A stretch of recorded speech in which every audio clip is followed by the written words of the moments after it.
Hi everyone, Dr. Remy from Pain Free and Fit and Posture Size. Today we're going to be showing you a great alternative to heavy squats and lunges that will protect your lower back from aggravating your degenerative discs or your spondylolisthesis. It's called the hip belt squat, and I hope you enjoy it.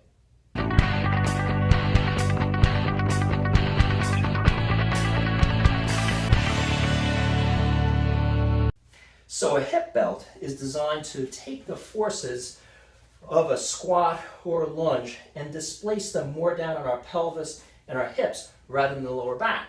When we do squats and lunges with a bar across our shoulders, holding heavy dumbbells, hex bar, many times what this is going to do is it's going to increase the pressure and aggravate our degenerative discs or spondylolisthesis or other lower back trouble. So this is a way of training legs heavy without aggravating the compression that goes into the spine.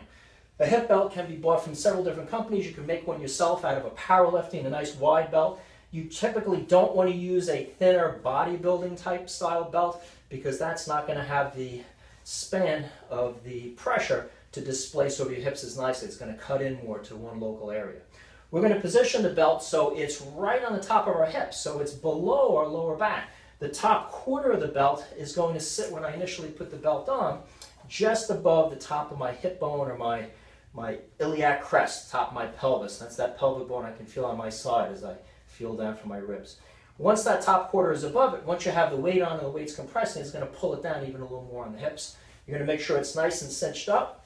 And you're going to use some type of elevated surface like these power blocks so that you have a greater range of motion when you're squatting.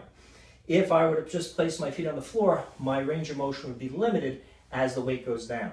In this case, I'm going to be using 2 Olympic plates on a T-pin that I can attach via either cable, apparatus, chain, in this case these carabiner systems.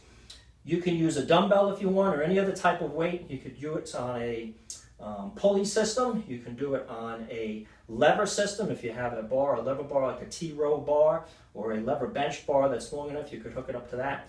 But typically free weight is nice. It gives a little extra added instability, which keeps you challenged in terms of holding your RPIs or your reverse posture isometrics for this healing exercise.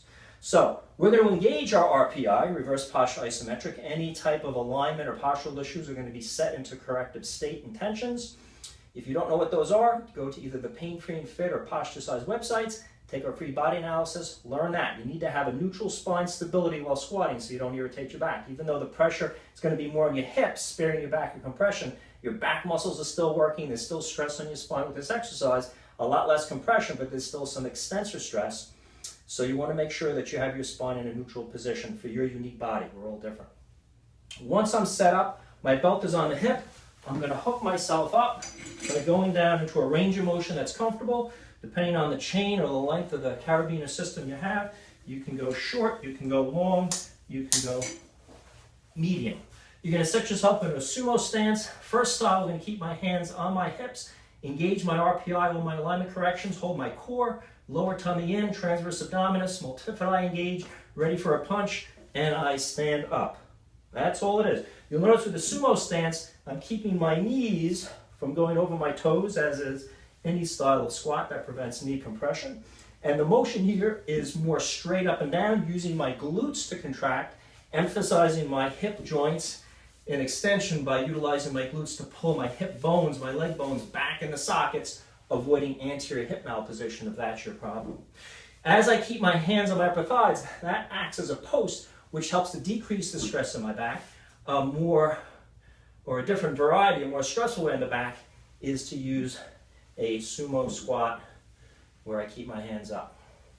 And again, to decrease stress on the back, you can slow the cadence of your reps down. So you're going slower, that's more hip and leg stress, but decreasing the stress on the back because I'm keeping the weight light.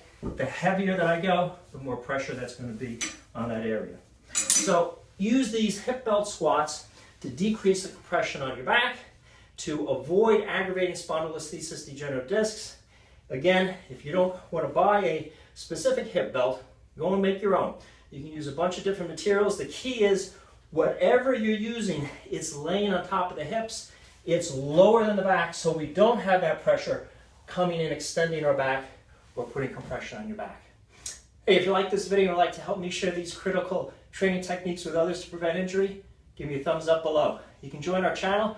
We got a lot more great videos on how to train without hurting yourself. And of course, visit our website, posturesize.com, painfreeandfit.com.